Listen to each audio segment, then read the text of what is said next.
And I think that Elder Doosan would agree with me when I say that whenever two or more of you are gathered together for the benefit of children, you are doing the Creator's work.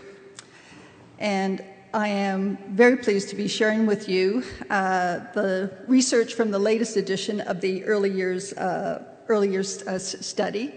In it, we update the economic, scientific, and social rationale for why investments in early education, early learning, and childcare are sound. And in it, we make a recommendation, because this is a pretty unique study, unlike the first two editions, because it was backed by 8 foundations. The McCain Foundation was involved, but there were 8 other foundations from across Canada who came together to put out this third edition. And in it, they make a recommendation, and that is that all children from the age of 2 should have access to an early education program, that it should be available, it should be top quality, and parents should have the choice about whether or not they attend. And why do we pick 2? Now, it doesn't mean that children younger than 2 don't require education and care, but perhaps we deliver it in a different way than what a group early education program is. Maybe we look a little bit harder at what our family leave programs are. And maybe that we think, and part of the reason is it's what, as I said, it's what the evidence suggests, that children really begin to benefit once they turn 2. And the others, for those of you who work in the field, you know how hard it is to deliver programs for infants. And from a public policy perspective, it is actually more cost effective to invest in parents at that point of a child's life than it is to invest in programs for young kids on a whole. So when I talk about early education, I know we call the programs that we work in very different names, but I want to give you the definition that I am going to be using throughout this talk, and that is that early education is a program that children attend with other children. It's led by educators who know about how children learn and grow. It follows a defined program, and children attend it on a regular basis, either on their own or with their parents. So from that definition, you can see that early education could be delivered in a child care center, it could be delivered in a kindergarten program, a pre-K program, a preschool, or programs such as you have here, I think called Learning Together, where parents and children come together. Just a little way back on the first early years study, that was back in 1999, and it really brought that brain research that the minister talked about in her opening remarks. And that really changed the conversation for those of us in the early childhood sector. Early childhood is sort of like the elephant. It depends where you touch it. It's what it actually is.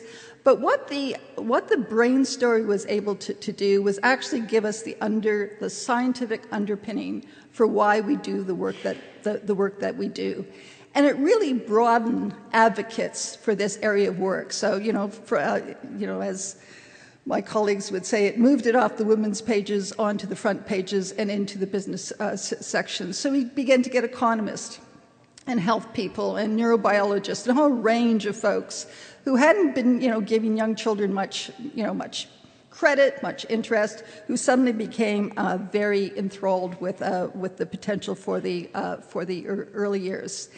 In early years 3, we introduced a new tool, and it's called the Early Education Report.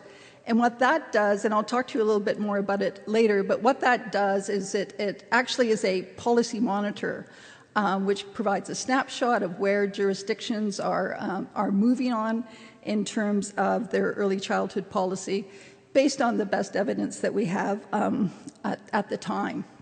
So I think those of you in the room with me would agree that the jury is in, the verdict is in, and that good education begun early improves every child's chance for success. It's fair, it works, and surprise, surprise, it is affordable. And we'll talk about that later too. And what's more, we're well on our way in Canada to making it a reality. We began our study, of course, by talking about families.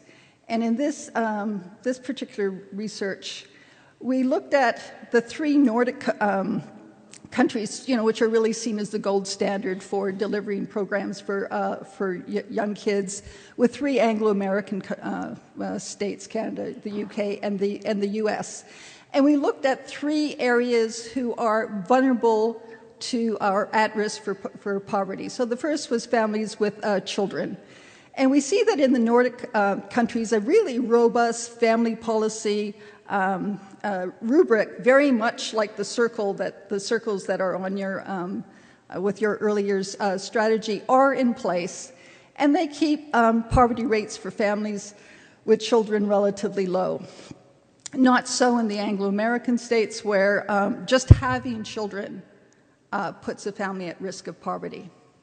When it comes to lone parent families, again, there's hardly a difference. Lone parenting doesn't make any difference in terms of risk for poverty in the Nordic countries because of those policies being in place. Very high in the Anglo-American countries, almost like a 1 in 2 chance that if you're a lone parent, you're going to end up being poor. But what we found most interesting in this is when we looked at senior poverty, another group that's very vulnerable for poverty risk. And this is very interesting because look at Canada here. Look at Canada. It is the world leader in reducing senior poverty. And that happened because it wasn't always like this. The few of you in your room that are as old as me might remember when particularly older women were very, very poor. And it appalled Canadians. And we got together at both the federal and provincial and territorial levels and really introduced public policy plans to reduce senior poverty. And we're suggesting in the study that we need that same kind of robust and comprehensive approach to addressing poverty amongst families with children. Now, the biggest change that's taken place for families, and this is a worldwide, is the steady and increased enrollment of families of mothers with children in the labor force. And Canada's rate of participation for women with children, even very, very young children, is high. It's about 10 points higher than what it is in Europe.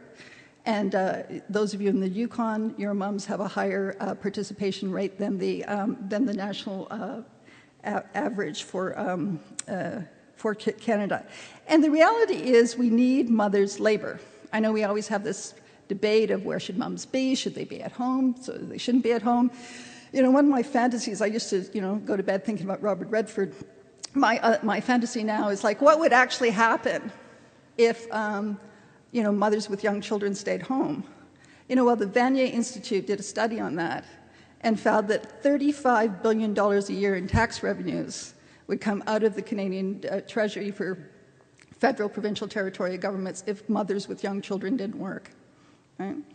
So I think we should just give mothers who are, have decided to be in the workforce a bit of a break and recognize the contribution that they make.